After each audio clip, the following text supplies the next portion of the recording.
Fala pessoal, tudo bem? Bem-vindos a mais uma edição do nosso videocast O que nos resta, meio ambiente e sustentabilidade. Hoje eu converso com o Clineu Alvarenga, presidente do Instituto Nacional da Reciclagem, o INESFA. Clineu, muito obrigado pela sua presença e bem-vindo. Eu que agradeço, Luciano, uma boa tarde a todos que estão nos vendo aqui. É um prazer estar aqui e a gente poder colaborar um pouco com o programa. Legal. Clineu, bom, a reciclagem é um tema que permeia aí o nosso dia a dia, né? Sim. Não à toa a gente teve inclusive já programa só sobre isso na nossa temporada passada e eu queria começar te perguntando, qual que é a sua percepção sobre os avanços? Quer dizer, o Brasil, que ainda é um grande produtor de plástico, de lixo do mundo, ainda é conhecido, infelizmente, por reciclar pouco. E isso também não é uma regra só brasileira, vários países enfrentam esse mesmo desafio. Como que você vê os últimos anos dessa questão no Brasil? Assim, o quão a gente tem avançado nessa questão? Vamos lá. Bom, o que ocorre, acho que é uma falta de entendimento. Acha-se que o Brasil recicla-se pouco. Não estamos na quantidade ideal de reciclagem, não estamos próximos de países nórdicos ou da Alemanha, que eles lideram a reciclagem no mundo, né? Mas o Brasil não está tão ruim. O que atrapalha no Brasil, principalmente, é a tributação. Que o setor da reciclagem ele é muito tributado e isso atrasa muito a reciclagem. Mas de uns anos para cá, nós estamos trabalhando, o INESFA tem um trabalho muito forte em Brasília para chamar a atenção dos legisladores, dos governantes, para que mude isso, para que altere essa situação, para que a reciclagem avance mais. O problema do plástico é um problema no mundo. O mundo inteiro enfrenta o problema do plástico. Outros materiais aqui no Brasil, eles são bem alinhados com o hemisfério norte. Dou exemplo, por exemplo, da lata de alumínio. O Brasil ele é o maior reciclador de lata de alumínio no mundo, segundo ao Japão.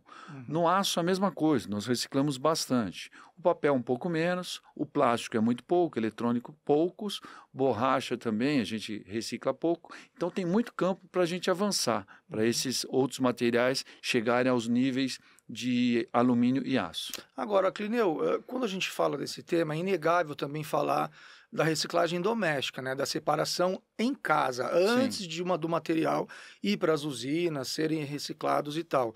E aí tem questões culturais, tem questões de hábito, tem questões de educação ambiental mesmo, né? Que também são pontos onde o Brasil ainda não conseguiu um patamar ideal, segundo os ambientalistas e especialistas. Como que você vê essa questão? Por exemplo, Luciano, você também, por exemplo, a gente provavelmente deve reciclar direitinho o nosso material, mas tem, por exemplo, entraves que já começam logo ali, né? Na saída de casa, ele já saiu, separei o meu lixo, mas abri a porta, meu prédio já não separa. Então, já tem um problema ali na origem. Quer dizer, como resolver essas questões prévias, esses problemas da separação em si em casa?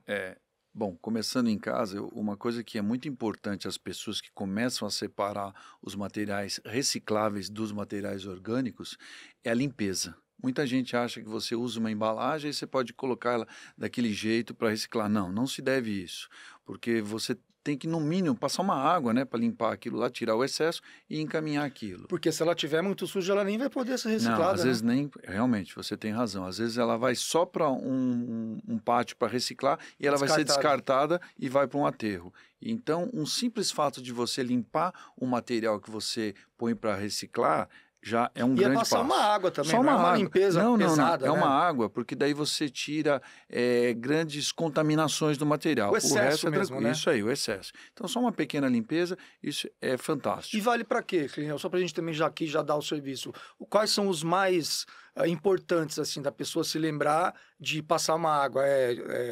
Aquele extrato de tomate, por exemplo? Isso. Qualquer tipo de embalagem que ela contenha orgânico, o ideal é você dar uma lavada, simplesmente com água, para tirar o excesso e põe. Você põe para reciclagem e põe. Separa ela do material e coloca para coleta seletiva. Se ficar com cheiro, não tem problema. Não tem problema. Isso não tem problema nenhum, não.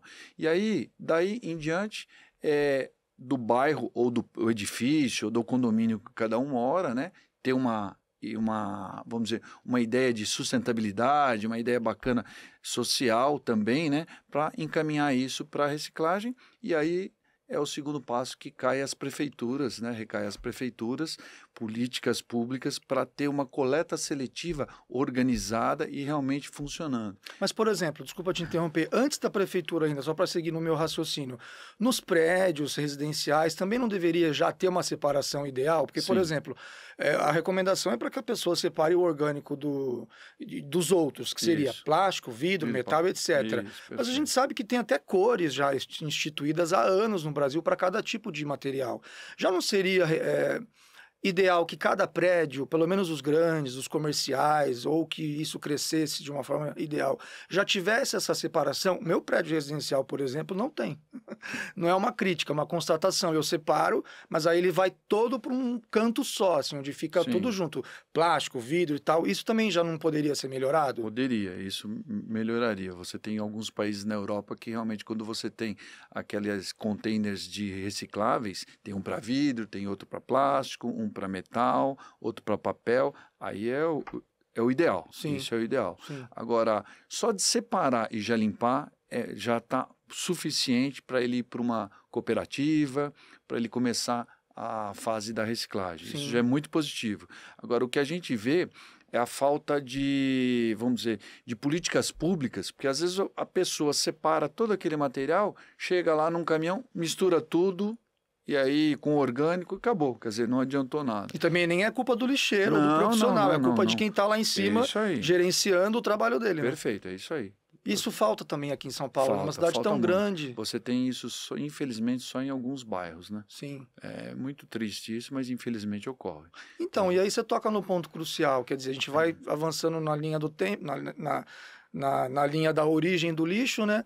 Se chegar nessa parte do governo municipal, que é quem recolhe, e não tiver esse olhar, a coisa já vai degringolando lá para frente, né? Já vai degringolando, é verdade. E qual que é a importância, você acha, de ter... O que falta, por exemplo, em São Paulo, na sua avaliação, para a gente melhorar ainda mais? Realmente montar isso, uma coleta seletiva que se estenda à cidade como um todo, porque São Paulo é exemplo para o país, né? Tudo que acontece em São Paulo replica-se em outras cidades. Sim. Então isso é muito importante.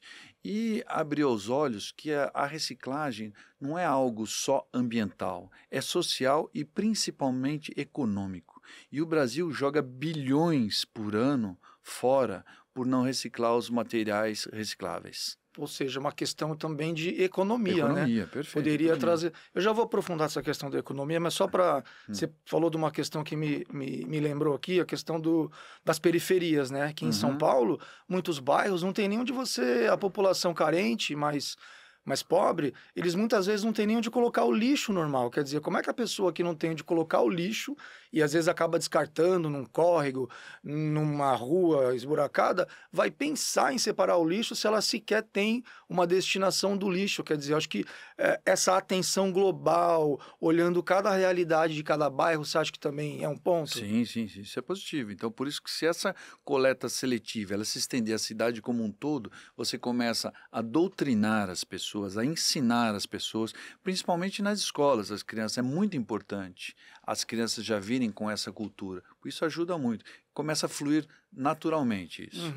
Clineu, vamos falar um pouquinho de consumo, que também é uma coisa que está totalmente interligada, né?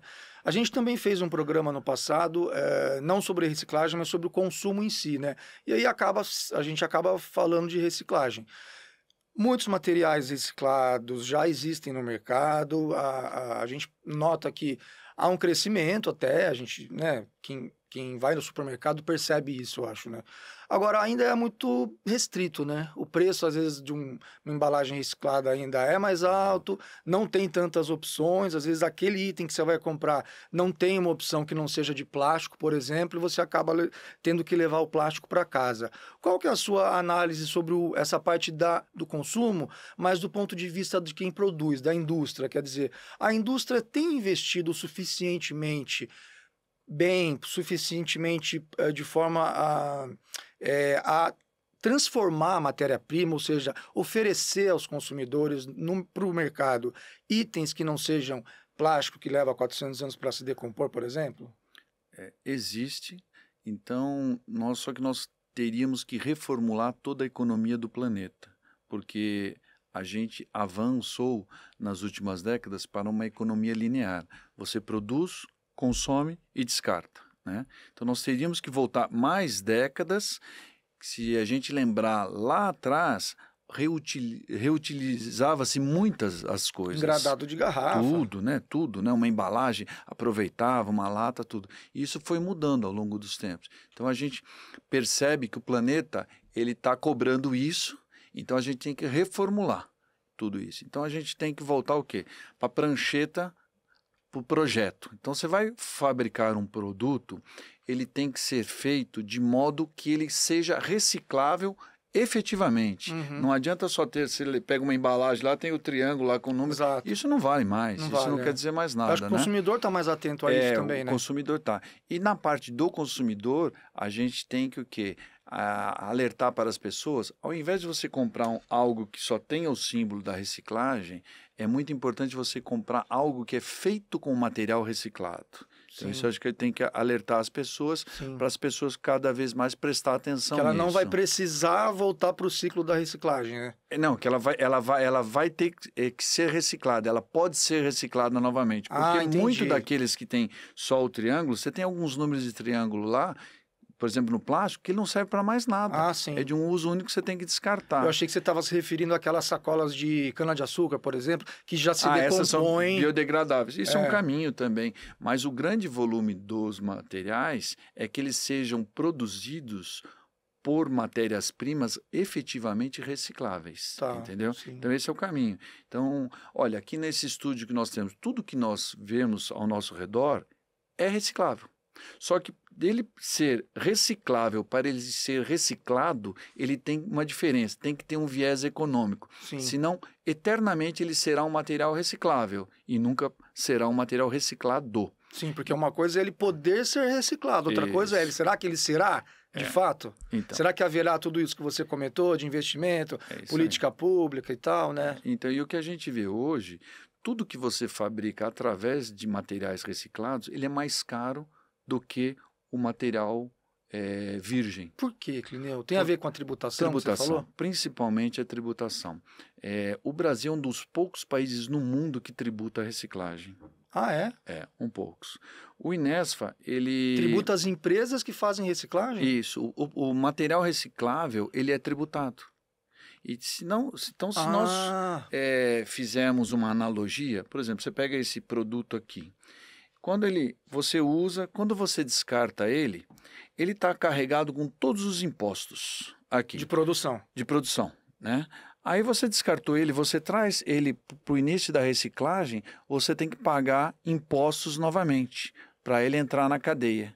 Sim. Então, se você vê, vamos dizer, uma visão simplista, é uma bitributação. Então, cada vez que ele passa, ele é tributado. Então, é o que a gente luta para tirar essa tributação da cadeia da reciclagem. E como é que está isso na esfera política, assim, os debates? Já houve propostas concretas que avançaram no sentido de isentar ou diminuir essa tributação? Nós temos o PL 1800, ele foi aprovado na Câmara, está no Senado, está aguardando para ser aprovada na Comissão do Meio Ambiente no Senado. Sendo aprovado, ele passa para a Comissão de Assuntos Econômicos do Senado. Mas é recente essa proposta ou não? De 2021. Tá. O PL 1800/21. E ele sendo aprovado no Senado, aí vai para a sanção do presidente. Esse será um primeiro grande benefício para a cadeia de reciclagem, onde ele tira a tributação de PIS e COFINS da cadeia e dará o crédito para a indústria de transformação. Então, isso vai incentivar a indústria a cada vez mais usar materiais reciclados, na confecção dos seus produtos novos. Sim. Porque se você não fizer isso, vai acontecer o que eu falei agora há pouco. Tudo vai continuar eternamente ser reciclável e não vai ser reciclado. Sim. Então, se nós não dermos essa vantagem para a indústria, ela produzir com um custo competente perto do material virgem... Não compensa. Não compensa. Ele prefere usar o material virgem, que é muito mais simples você fazer qualquer produto. Sim. Então, essa é a nossa batalha. E... quanto à reforma tributária, do jeito que ela está escrita, ela vai tributar a reciclagem em 28,1%. vai ser um grande isso em relação a outros produtos novos é muito? Muito, porque se você pega um produto novo, que ele chega na linha de produção, mas ele tem essa tributação, mas tem créditos ao longo dessa tributação. O reciclável não, como ele não tem, nessa entrada ele não tem crédito nenhum, ele vai só aumentar o custo. Entendi. Então ele vai se tornar mais caro ainda do que é um produto virgem. Pois é, mas aí quando você fala que a proposta está na Câmara, no Senado, enfim, no Senado, já passou pela Câmara, né? E o Brasil está aí, essa gestão atual do presidente Lula, muito elogiada internacionalmente na questão ambiental, mas não estamos vendo o Brasil ter o destaque devido, ou seja, o Brasil quer se apresentar como líder verde global, mas ao mesmo tempo está debatendo se explora ou não petróleo na foz do Rio Amazonas. O Brasil quer se tornar esse líder verde, mas acabou de se aliar lá como membro, esqueci o nome agora, mas não é um membro permanente, mas é membro aliado da OPEP. Quer dizer, são posturas que, do ponto de vista ambiental, vão contra aquilo que o Brasil... São contraditórias. Então, e puxando um gancho para a reciclagem, já não era para essa proposta já ter sido aprovada, sendo o Brasil um país que já investe, por exemplo, em combustível verde, já é líder em álcool como combustível e tal. Por que esse assunto ainda é debatido? Porque mexe no bolso. Justamente eu penso que é isso, mas é uma falta de entendimento, porque você enterra bilhões de reais todos os anos, colocando materiais para o aterro, ao invés de colocar esses materiais na linha de produção, gerando mais emprego, gerando mais riqueza e gerando mais tributo também, né? Para a reforma tributária, nós temos a PEC da reciclagem, é do deputado Arnaldo Jardim. Ela está em fase de coleta de assinaturas, para depois poder ser discutida. Ela vai isentar a cadeia da reciclagem como um todo, do IBS e CBS, e vai dar o crédito para a indústria de transformação. Será um avanço absurdo se a gente conseguir avançar e aprovar essa PEC. E o Brasil vai mostrar que ele esqueceu da reciclagem, ele corrigiu esse esquecimento que ele fez na reforma tributária. Sim, sim. Então ele vai corrigir isso. Isso sim, ele começa a se comparar aos países do hemisfério norte que tem uma reciclagem super avançada, porque do jeito que está aqui, nós nunca vamos conseguir chegar nesses níveis de reciclagem. Clineu, teve um programa também que a gente fez só sobre plástico, né? Eu queria poder te ouvir a respeito disso. Não o plástico PET, por exemplo, que o Brasil também é exemplo.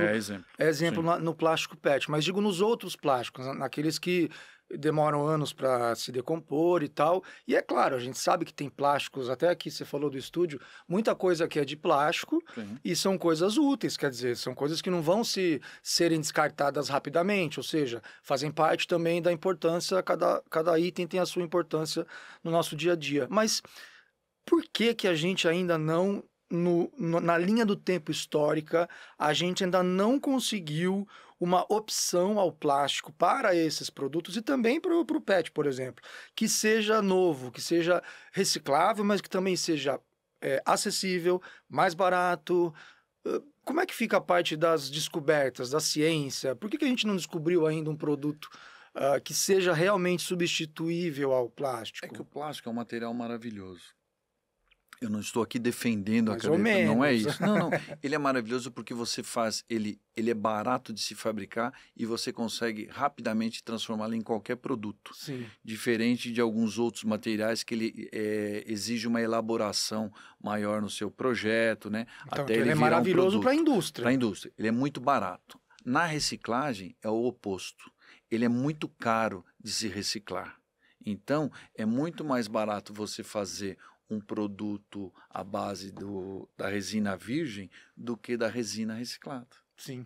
Então, se nós não tirarmos a tributação da cadeia, o plástico é o principal problema. É que eu fico pensando assim, poxa, se alguém inventasse, não um plástico, mas um novo material que pudesse ter em sua composição alguma coisa de plástico, mas que não tivesse esses efeitos nocivos, acho que seria bom para todo mundo, que todos Sim. passariam a lucrar com o mesmo produto, né? Perfeito. Se ele passasse a ser substituído em larga escala. Perfeito.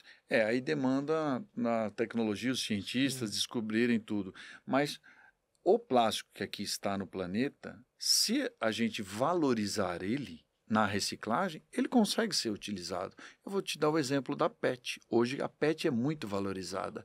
Se você voltar 20 anos no tempo, você via muita PET boiando em rios. Hoje você não encontra mais. É lógico, um acidente, alguém jogou, né? É diferente. Mas antes era muito comum essas enchentes que dava no São Paulo. Em São Paulo você via no Tietê aquele monte de garrafa. Hoje já não existe isso. Por quê? Porque ele é valorizado. É leve, né? É leve, ele prático. É leve. Então é isso. Você valorizando o insumo reciclável, ele vai ser coletado. Isso é fácil, você resolve a cadeia.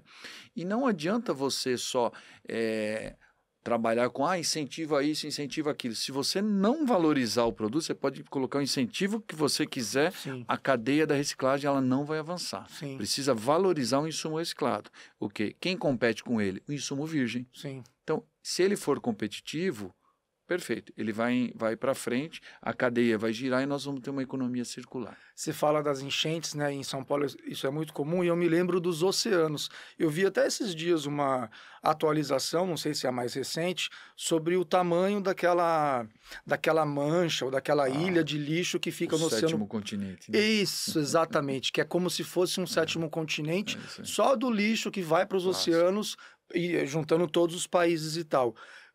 Que pé que está isso? Assim, o Brasil ainda contribui muito para isso? Quem são os grandes? Estados Unidos e China continuam sendo os grandes? São os grandes geradores, sim, né? Inclusive tem saído até matérias que têm encontrado aqui no litoral brasileiro muitas embalagens plásticas da China e da Ásia, né? Isso provavelmente de navios que descartam aí para eles não pagarem as taxas quando eles aportam, né, em algum porto aí para descarregar os seus resíduos, seu lixo, então eles descartam no oceano. Aí as marés, correntes e ventos trazem eles ficam aparecendo aqui no nosso litoral. Ou seja, é uma coisa pensada. Vão navios com lixo para descartar no oceano. Não é isso. Por exemplo, você pega um navio cargueiro ou um navio de passageiro. São os que escapam. Não, ele precisa descartar aquele lixo, colocar aquele lixo quando ele aporta. Ele aportou num porto, ele vai lá, só que ele paga uma taxa. Ele, para não pagar aquela taxa, está andando no navio, solta. O navio está navegando, solta aquele material e pronto. Entendeu? Então é no porto. Não no porto, enquanto ele está navegando. Ele está navegando, ele descarta aquele lixo. Abre um porão lá e o lixo sai. O que é orgânico é permitido. Não, mas então é intencional, isso que eu queria entender. É intencional, isso aí, é intencional. Não é que ele vai lá, mas ele é intencional. Não, tá passando uma rota aqui, solta, daqui a pouco ele vai, beirou aqui, cai na boca da tartaruga. Entendeu? Caramba. Então é isso. Eles fazem aqui para não pagar. E então não tem muito nesse sétimo continente, não pesa muito esse lixo que as pessoas acabam jogando de forma negligente na praia, por exemplo? Não, estima-se que acho que os 400 a 450 milhões de toneladas de plástico que tem aí no Oceano Pacífico, nesse vulgo sétimo continente, né, de plásticos. E agora como é que resolve isso? Se você não valorizar o plástico reciclado, esquece. Vai aumentar cada vez mais isso. Esse plástico boiando tem solução? Não. Tem. Tudo é custo. Recolhendo. Recolhendo. Mas para que vai recolher? Você vai gastar dinheiro para quê? Para pôr aonde? Quem quer fazer isso? Ninguém. Entendeu? Que é a máxima do não existe jogar fora. Tá tudo aqui no mesmo planeta. Está no planeta. Eu costumo dizer que quem manda na ecologia é a economia. Então, se você tiver uma economia bacana, que rende frutos para a indústria, cada vez mais você vai descartar menos material, você vai aproveitar cada vez mais. É o exemplo também da PET, é o exemplo da lata de alumínio, né? Lata de alumínio não fica jogada aí. Lógico, pode acontecer de uma ou outra que passou despercebida, mas onde está, o pessoal coleta ela porque ela vale. Então é isso. Valorizar o material reciclável, ele vai alimentar a cadeia da reciclagem. Mas digo assim, aquelas pessoas que descartam de forma negligente um lixo na praia, isso aí é muito pouco para esse sétimo. A maior parte a maior parte é dos navios. Vai dos navios, é lógico que tem esse um pouco de também de, vamos dizer, países que... Você pega a Índia tem rios lá que é absurdo, tem Sim. praias lá que é um absurdo, né? Puro Então lixo.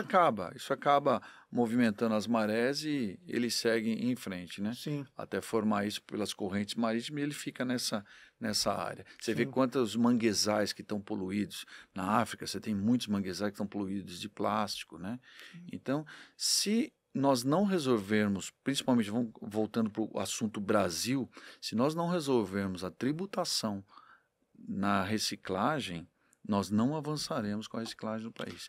E a política nacional, a reforma tributária, do jeito que ela está escrita, se ela não for mudada através da PEC da reciclagem, nós teremos um grande desserviço ao meio ambiente.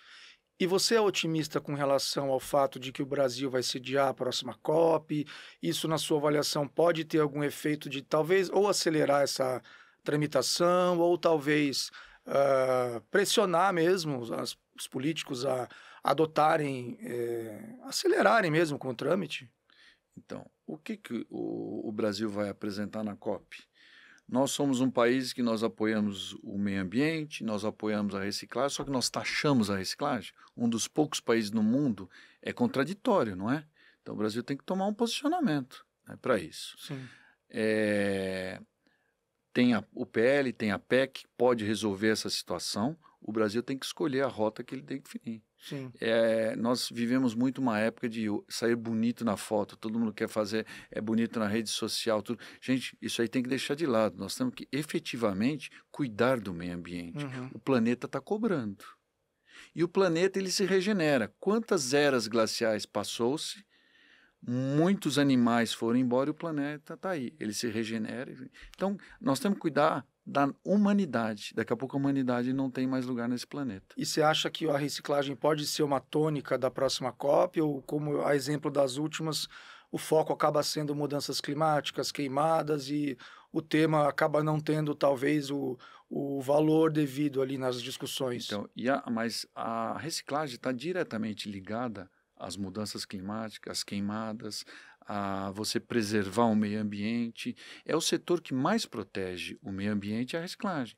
Tudo que você fabricar através de um material reciclado, ele vai gerar menos CO2, ele vai economizar energia, ele vai economizar água e você vai extrair menos do meio ambiente. Mas por que então nas últimas COPs nunca tem uma notícia super boa para o setor da reciclagem que possa alterar a dinâmica mundial? Os países não estão se entendendo, né, ao que tudo indica. Aí é aquele interesse de cada um olhar para o seu próprio umbigo e não pensar na coletividade.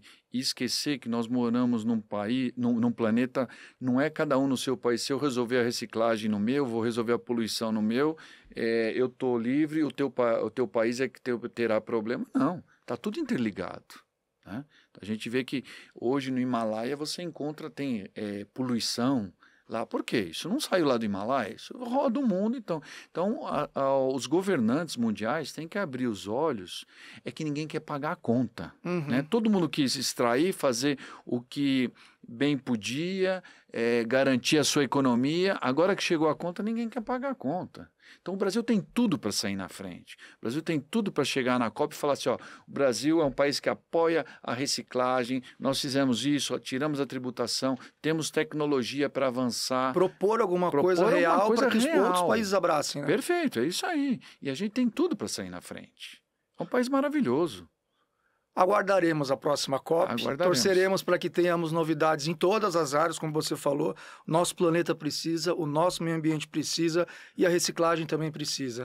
Clineu, muito obrigado, viu, pela sua presença e sucesso e até uma próxima. Obrigado pela atenção, muito obrigado pela oportunidade. Valeu, até a próxima. Até a próxima. É isso aí, pessoal. Continue nos acompanhando no YouTube do Jornal da Gazeta, com todos os nossos videocasts e também trechos dessas nossas conversas nas redes sociais. O programa de hoje foi feito pela Gisele Sartini, nossa videomaker, na iluminação o Rafael Félix, no som o Renan Ramos, a produção de Natália Galego, a pauta de Tiago Lacerda e a nossa gerente de jornalismo é a Valesca Quintela. Eu te aguardo no próximo Que Nos Resta e até lá. Tchau!